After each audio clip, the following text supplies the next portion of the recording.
Hey folks, so this mini lecture is going to be on logical fallacies, which is in the chapter 1 worksheet. And a fallacy is a logical error, and there's sort of two sides to a logical error. In one logical error, sort of in one form, if it would be you're in an argument and you actually use a logical error or a fallacy in your argument as you're making it. So you're the one making this fallacy, this error. The flip side of it is when somebody uses this logical error and you fall victim to it. And so you sort of believe whatever's being said and don't recognize that it's a logical error. So one of the more interesting things about psychology is that we actually are studying our own thinking and our own behavior, because what we study in other people is what is true of us as well. And so my hope for you in learning about these logical errors or these faulty ways of thinking is that as you go out into your career, whatever it happens to be, you'll be able to recognize them and avoid using them, avoid falling victim to them. So the list that's in your worksheet has several of them that start with the word appeal. And if you look at the Latin and then translate back to English, most of the ones in your list actually are some kind of appeal. And the reason that they're called an appeal, so appeal to authority, appeal to the masses, appeal to tradition, appeal, and I'll give you some more names of these, appeal to the person, appeal to emotion, appeal to anonymous authority, appeal to false authority. So the appeal is the notion that when you're making an argument, rather than appealing or offering evidence that's appropriate, you're appealing or offering evidence that's unrelated, that's related to something else. And so I'm going to go through the appeals, and hopefully you'll kind of see the pattern why they get called appeals. And if we start with a simple one, and I'm going to have you change what's on your worksheet. On your worksheet it says appeal to authority, but what I'd like you to do is put a little arrow and call it appeal to false authority, false, F-A-L-S-E, false authority. An appeal to false authority is when you're making an argument. Maybe you're saying that somebody should go buy one of those magnet bracelets because you heard on the Oprah Winfrey show that Oprah really liked these magnets, and so you're appealing to Oprah as an authority. But when it comes to the health of your body, that's not her expertise. And so she would be considered a false authority for health. On the other hand, if you were looking for advice on how to establish a great business, how to serve as a talk show host, how to be a philanthropist, any of those things fall in her wheelhouse, but she's not a medical doctor or in the nutrition field, and so she wouldn't be giving any kind of nutritional or medical advice. So if I, as a person making an argument, if I appeal to Oprah and offer her up as my expert, I would be appealing to a false authority. And then a second kind of appeal to authority is appealing to an anonymous authority. So anonymous, A-N-O-N-Y-M-O-U-S, anonymous. I think I got that right. So appeal to anonymous authority is that common phrase where you hear people say, well, they say that people who have colds should take vitamin C, and you've said they, but you haven't identified who they are, and so they're anonymous. Or if you see in the newspapers, you might even see a quote from a high-level government official reports that something, or someone close to the president has said whatever. So that would be an appeal to anonymous authority, because you're not giving enough information. You haven't given the name, so nobody can check your sources, basically. So you're offering up anonymous information. Another kind of appeal is appeal to tradition. And I'll give you an example from my own family. So when I was growing up, this is in rural New England, back a long time ago, if we got a cold, my mom would rub Vicks Vapor Rub on her chest, and she would sprinkle it with clove powder, and then she would put flannel on it, and we would have to lay in bed with this stuff on us, and we would do this for 7 to 10 days, and our cold would get better. And so my mom thought that that was very efficacious or effective treatment. And so if I say, oh yeah, you have a cold, you should try this. Vicks Vapor Rub, clove powder, flannel, not anything else, flannel, and you'll get better too. And if you say, well, how do you know that? I say, well, my family has always done this. So it's a tradition. So I'm appealing to tradition. And a lot of the traditions that we might appeal to might be a cultural kind of a thing, where in this particular case, a cold is a medical condition, and so usually you would go to medical science rather than tradition. Okay, so that would be appealing to tradition.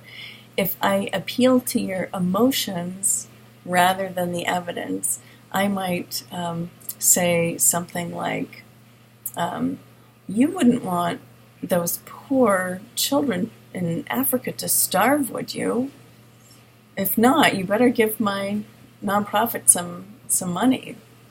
And so instead of offering up what my nonprofit might be doing that's effective in Africa to help starving children, I'm appealing to your emotion. You wouldn't want to hurt those poor children, would you?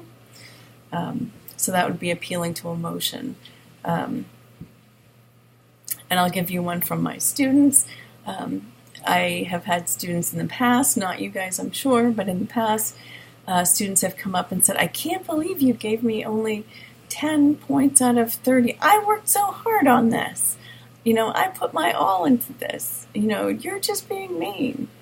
And that would be appealing to emotions rather than appealing to legitimate logical evidence. Another one is called appeal to the masses. And your book refers to this one as bandwagon fallacy. And this appealing to the masses is the idea that you make an argument that because so many people do something, it has to be correct. It has to be right. So the famous sort of goofy one is when your parents say, well, actually I'm blanking a little bit. If you say, yeah, I want to go to my party, all my friends are going to the party. And your parents say, well, if all your friends jumped off a bridge, would you too? And of course, you may or may not, I don't know. But appeal to the masses is the idea. Just because all your friends are going doesn't necessarily make it a good decision for you. Or just because 8 out of 10 doctors say something doesn't necessarily mean it's true. Medical science would provide evidence, but opinions don't necessarily. So appealing to the masses, if you look at advertisements that make claims about 70,000 people use Bayer aspirin and find it helpful, therefore you should too. That's a common ad from a few years ago. And again, the idea is it would be an effective treatment if it actually gets your headache to go away, but the fact that 70,000 people use the product doesn't make the product effective. And then the last appeal on your worksheet shows up as ad hominem, and that's just Latin for appeal to the person, so toward the person.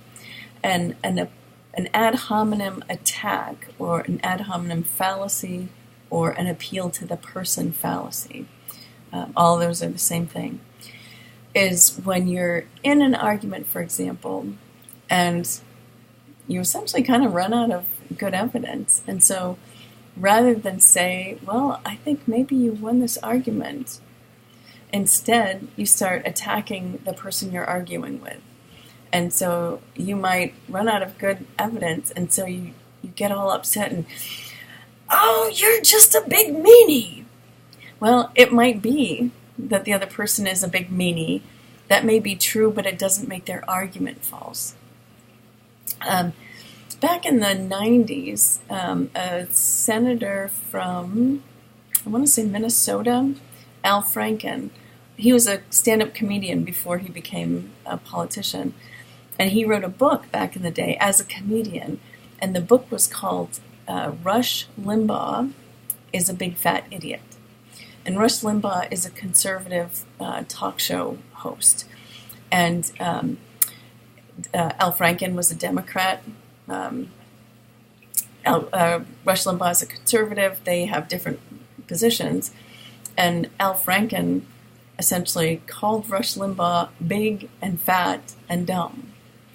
And Rush Limbaugh is a big guy. At the time, he was pretty hefty. But the fact that he was big didn't make his positions wrong.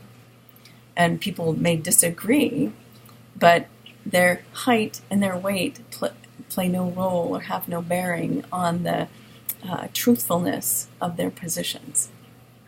So saying, oh, you're just a woman, or a man wouldn't understand this, the fact that someone is a woman or a man has no bearing on truth. So ad hominem attacks are when you attack some quality of the person rather than dealing with the argument that they're actually making. Okay. And the last one on our list, nope, I got two more. One on the list is the not me fallacy, and that's actually typical of the adolescent era. And we all have it to some extent, but that adolescent period is where you see it the most. But so there's not me fallacy is the notion that it may be true for other people, but it's not true of me. So, for example, you might think that it's very dangerous for people to drive and text. And so those people shouldn't do it. But you find yourself in your own car and you do it and you feel comfortable doing it because you know that you're being safe. It's those other schmucks that aren't being safe. So drinking and driving, you see the same thing there.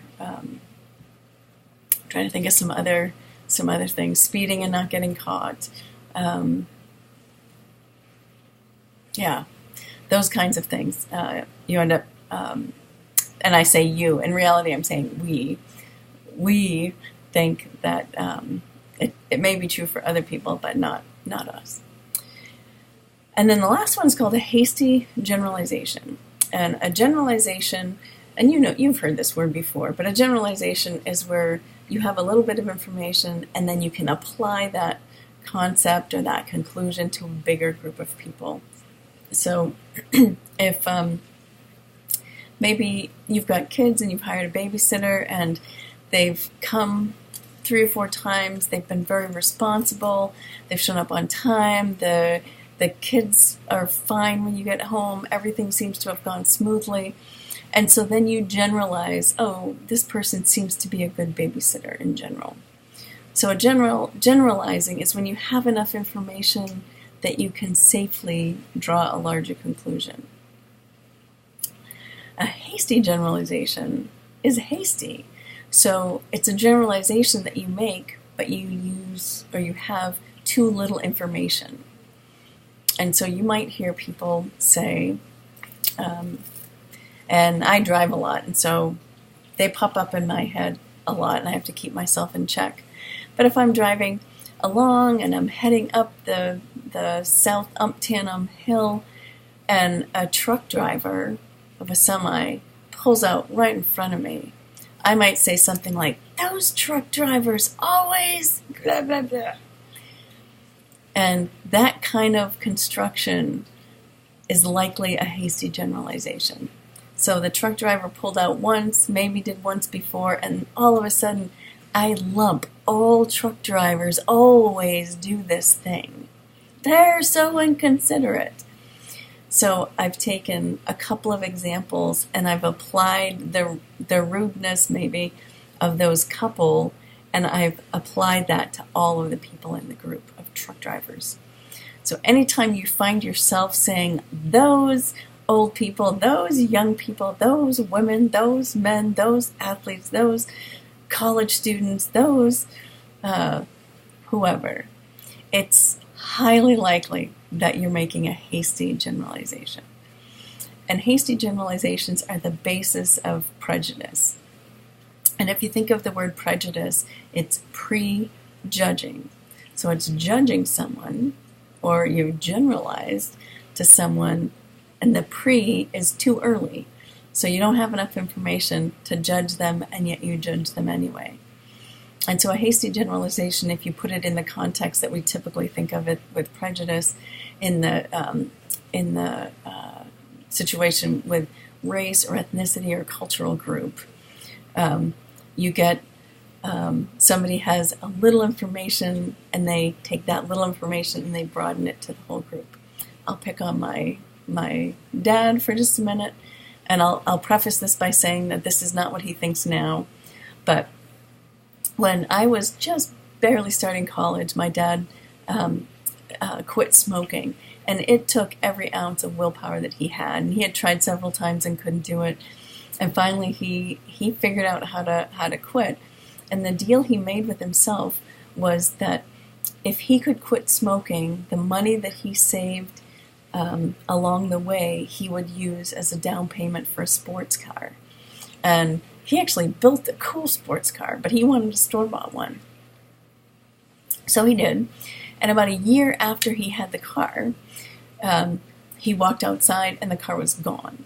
Well, long story short, it turned out that the area that I grew up in, the neighboring town had large, it was a very diverse town, but among the different cultural groups was Puerto Rican neighborhoods.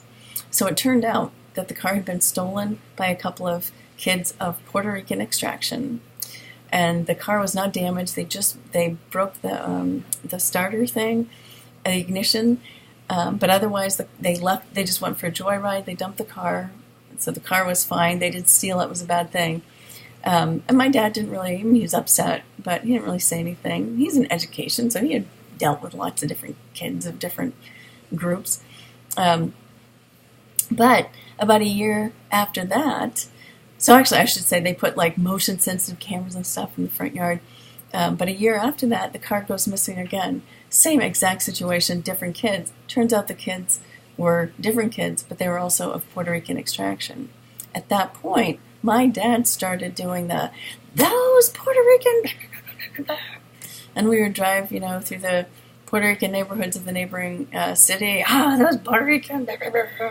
Well, the Puerto Rican, owners of the restaurant had nothing to do with the kids who stole my dad's car, and yet, and the servers had nothing to do with it, and the Puerto Rican name over the bicycle shop had nothing to do with it, and yet he took those couple of situations and then applied his dissatisfaction to the entire cultural group. So that's a hasty generalization. So anyway, he doesn't think like that anymore, thankfully. But I'm sure you can come up with examples of hasty generalizations of your own, and all of us have them. And we usually, try and keep them in check. But when we don't keep them in check, it's the roots of prejudice. And prejudice isn't just related to cultural groups. You get the jocks and the geeks. You get the old farts and the young whippersnappers. And so anytime you start thinking, those people, that's when you might be making a hasty generalization. Okay, I'm going to stop there on that. I went a little bit over, but I'm still within 20 minutes at least. So I'll stop there. I got another one to make before I stop. And by all means, ask questions in class if you have them, and I will see you on the flip side, whatever that is.